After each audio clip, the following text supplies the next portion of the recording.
States Congress, who was the last person yet honorary U.S. citizenship? Calvin. Yeah. No.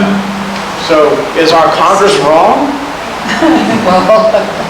Yeah, just post-revolution, one of the interesting things, if you look up Galvez, is how many things in this country are named after him. Anybody heard of the city of Galveston? Guess who's named after? The Galvez. So yes, and there's a statue of him in the Capitol, isn't there?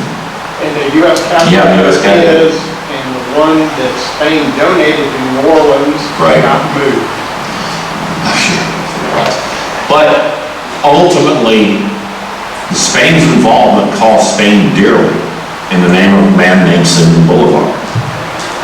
It cost the French dearly in the French Revolution, terror after the French Revolution, and everything else. So the American Revolution and the people who were involved in it, the earth-shattering changes that came after the American Revolution changed world history. Because, you know, France is a republic now.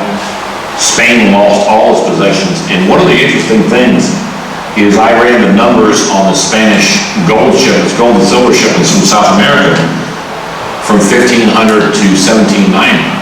In that period of time, at today's gold prices, they shipped roughly almost $1 trillion worth of gold and silver out of South America. The problem was, by the time of the American Revolution, those shipments were getting smaller and smaller and smaller. Yes, Spain was getting other cash crops, they were getting minerals, they were getting all kinds of things out of South America, but it wasn't as profitable as it had been in the early days. So the American Revolution and these countries' involvement was important. Holland is the only country that was on the winning side and lost territory. They lost their holdings in India. Just real quick quiz, and I know I told somebody, so if you know, don't speak up.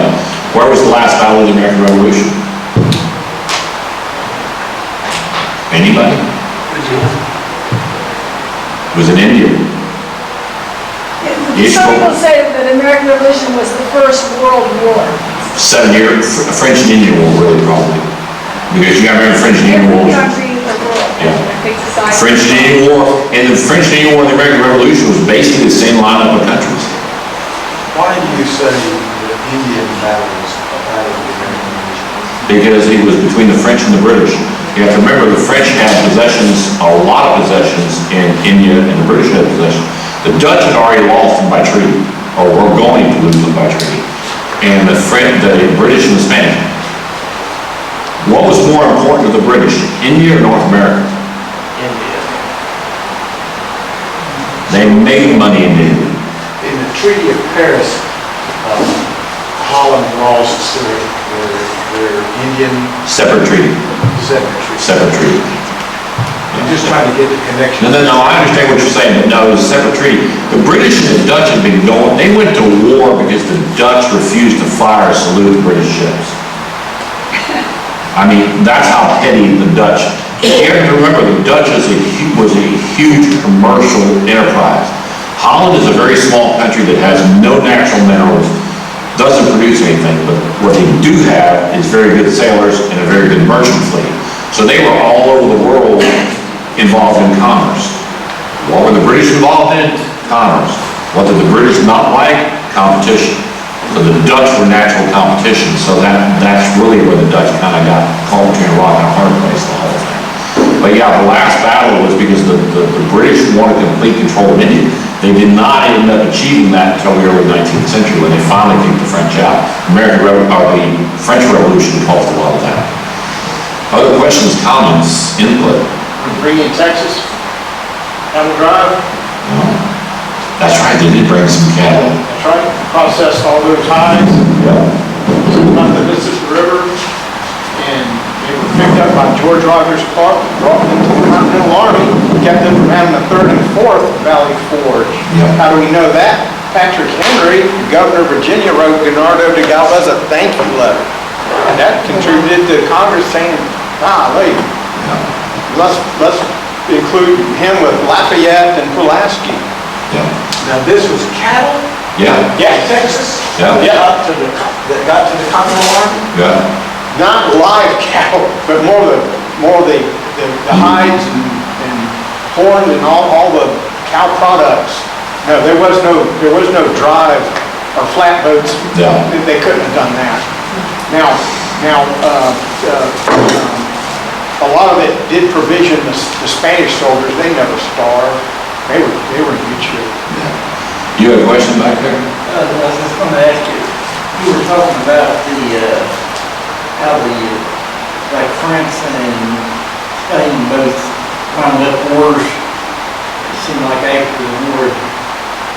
I've heard one historian wrote, and I just wanted your opinion on this, he said that the British, after the Americans, that even though they lost the war, the British probably was in better shape after the war than anybody else.